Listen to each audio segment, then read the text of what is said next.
जालना जिल्हा परिषदेने 2024-25 या कालावधीमध्ये सर्व जिल्हा परिषद शाळेला जिल्ह्यातील CCTV कॅमेरा बसवण्याचा निर्णय घेतला।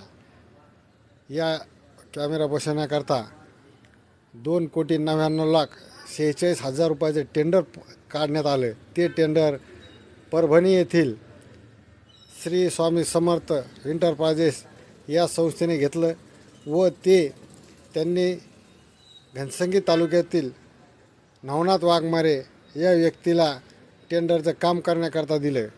या असता यांनी पूर्ण निकृष्ट दर्जाचं काम या संस्थेने केलेलं आहे।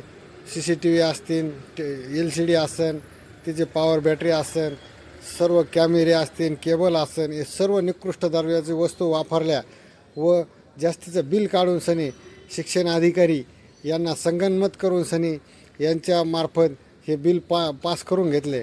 याकरता मी शिव मॅडम यांना निवेदन दिलं आणि त्यांच्यावर कठोर कारवाई करण्याचं सांगितलं। कारण की ही संस्था श्री स्वामी समर्थ मल्टी सर्व्हिस परभणी यांच्यावर गुन्हा दाखल करून यांना काळ्या यादीत टाकावं। यांच्या माध्यमातून ज्यांनी या टेंडरचं काम केलं